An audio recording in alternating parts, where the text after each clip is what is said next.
کیا بہتے ہوئے پانی جوش میں نہ آگے ہوں گے کہ نہ زمین نے یہ وقت دیکھا، نہ آسمان نے یہ منظر کبھی دیکھا. کیسے باپ بیٹا فلما اسلما دونوں ہی مسلمان ہو گئے.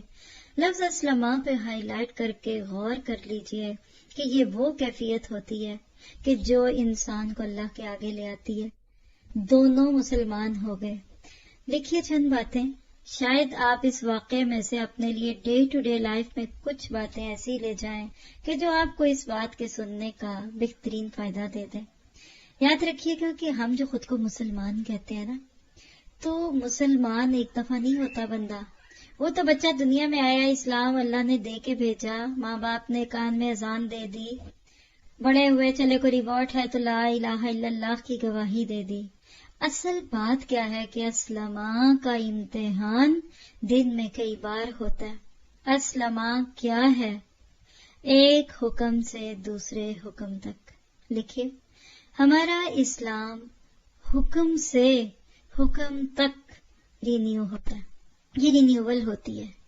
ہم ایک حکم مان لیتے ہیں تو مسلمان ہو جاتے ہیں، پھر اللہ دوسرا حکم لانے تک ہمیں مسلمان رکھتا ہے، پھر دوسرا حکم آتا ہے، پھر اگر وہ مان لیں گے تو آپ کہہ لیجئے کہ وی آر مسلم. ایک حکم سے دوسرے حکم تک، پھر اللہ اگلا حکم دیتا ہے. مثلا فجر ہے، فجر کی نماز پڑھی، الصلاۃ خیر من النوم سن کر اٹھ گئے تو آپ نے نماز پڑھی تو آپ مسلمان ہو گئے. اللہ تعالیٰ بیچ میں کچھ گریس پیریڈ دیتا ہے فجر سے ظہر تک کا. اس کو ذرا سا سمجھیے. آپ کا لائسنس رینیو ہوتا ہے، آپ کا پاسپورٹ شناختی کارڈ 10 سال 5 سال 20 سال کے لیے ہوتا ہے، پھر اس کے بعد رینیو کرانا پڑتا ہے نا. آپ ڈرائیونگ لے لیں، پھر اس کے بعد ایک کے بعد ایک ٹیسٹ کرنا ہے. کبھی کبھی کچھ لائسنس کچھ ڈاکیومنٹس آپ کو 1 سال کے لیے ملتے ہیں، تو آپ کو کچھ کاغذ جو قیمتی ہوتے ہیں نا وہ رینیو کرانے پڑتے ہیں. ایمان بھی ایک ڈکلریشن آف فیتھ ہے.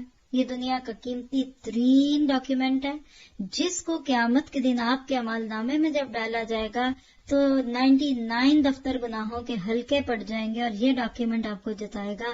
لیکن یہ بہت جلد ایکسپائر ہوتا ہے. آپ 10 سال کے لیے مسلمان نہیں ہوئے کہ اچھا 10 سال کے بعد ایک دفعہ جا کر پھر کلمہ پڑھیں گے یا عمرہ کرائیں گے تو مسلمان ہوں گے. ایک دن میں اللہ آپ کو 10 بار موقع دے، 20 بار دے. جب کوئی حکم آیا اس قال لہ ربہ اسلم قال اسلمت لرب العالمین. یاد رکھیے یہ اللہ کے وعدے ہیں. تو فلما اسلما وہ دونوں مسلمان ہو گئے. کس بات پہ؟ بیٹا کٹنے کے لیے اور باپ کاٹنے کے لیے. اور ابراہیم مشورہ مانگ رہے ہیں، بیٹا بتا فنظر ماذا ترا، میرے بیٹے دیکھیے یہ مجھے کیا دکھایا گیا ہے. مشورے کی اہمیت. حکم دے سکتے تھے. آج پیرنٹنگ میں بہت بڑا ایک قصور ہے ماں باپ کا، دل اللہ سے جوڑتے نہیں اور کہتے ہیں نماز پڑھو. حکم دیتے ہیں. مائیں بھی یہ غلطی کرتی ہیں، باپ بھی کرتے ہیں. حالانکہ حقیقت کیا ہے؟ فنظر ماذا ترا.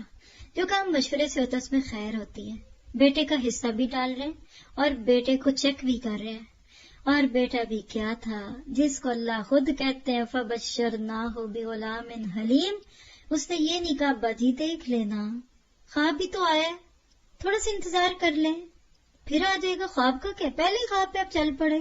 نہ، پہلے ہی خواب پہ لٹا دیا. یہ ہے فلما اسلما. دعا کیجیے اللہ مجھے پہلے سوال پہ لبیک کہنے والا بنا دے. پہلا حکم، جیسے صدیق ہر موقع پہ کھڑے ہو جاتے تھے نا، ہر جگہ صدیق کا حصہ ڈلتا تھا. اللہ ہمارا بھی ڈال دے. کیسے اللہ سبحانہ تعالیٰ نے ابراہیم کی ہجرتوں میں مانگی بھی دعائیں ایک پیارے بیٹے کی صورت میں قبول کی، کیونکہ سفر میں بھی دعائیں قبول ہوتی ہیں اور ہجرت اور مہاجرت میں بھی دعائیں قبول ہوتی ہیں. اور بیٹا دیکھیے کیسے چل پڑا. بیٹے کا بھی اسلام دینی ہو گیا اور باپ کا بھی ہو گیا. ابلیس کو اپنے ایمان کو بچانے کے راستے میں جو رکاوٹ تھی وہ یہی تھی. اللہ کے حکم کو نہ مان سکا. سجدے کا انکار کرنے سے پہلے تک مسلمان تھا ابلیس، لیکن جب آدم کو سجدہ کرنے کا حکم دیا اللہ نے، لیکن اس وقت وہ اسلام نہ کر سکا. تو کیا پتا چلا؟ بہت خطرے کی بات ہے. میں آپ اپنے لیے تھنگس ٹو ڈو میں لکھ لیں اپنی لسٹ میں کہ جب کوئی حکم آئے، وہ چھوٹا بھی ہو سکتا ہے وہ بڑا بھی، وہ عقائد سے لے کے عبادات اور معاملات اور اخلاقیات کے درجے کا بھی کوئی ہو سکتا ہے، وہ فرائض کا بھی کوئی حکم ہو سکتا ہے، وہ سنت اور نوافل کا بھی ہو سکتا ہے. اللہ چیک کر رہا ہوتا ہے بھلا یہ کیا کرتے ہیں. ہمارا دین کوئی صرف فتوے کا دین نہیں ہے. کبھی اللہ کچھ چیزوں میں ریلیکسیشن کر کے تقویٰ بھی دیکھ رہا ہوتا ہے کہ بندہ یہاں کیا کرتا ہے. ایک نماز پڑھی، رینیول آف فیتھ. ظہر پہ انکار، کینسل ہو گیا آپ کا کارڈ، جائیے اپنے آپ اپلائی کیجئے، کیونکہ من ترکا، جس نے نماز چھوڑ دی فقط غفرا. تو یہ جو گریس پیریڈ 2 حکموں کے بیچ کے نا، اس پہ بی کیئرفل. رمضان گزرا، آپ ذی الحج کے پاس آ گئے، ان بٹوین جو ہوا ان 10 دنوں میں معافیاں کرا لیجئے، ورنہ یہ ختم ہو جائے گا. تو فلما اسلما، ذبح کرنے والا اور ذبح ہونے والا دونوں تیار ہیں. اس حکم کو مان کر دونوں مسلمان ہو گئے.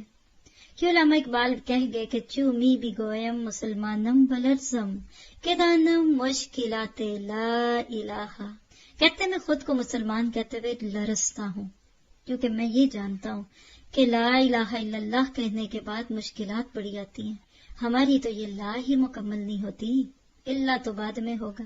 ہم تو یہ لا کی تلوار سے اپنے آپ کو، اپنے نفس کے بت کو، اپنے معاشرے کے بت کو، اپنے خاندان کے بت کو ذبح نہ کر پائے. ہر ایک نے کوئی نہ کوئی بت بغل میں دبایا ہوا ہے. وہ کہتے ہیں نا، ابراہیمی نظر پیدا بڑی مشکل سے ہو، ہوس چھپ چھپ کر سینوں میں بنا لیتی ہے تصویریں.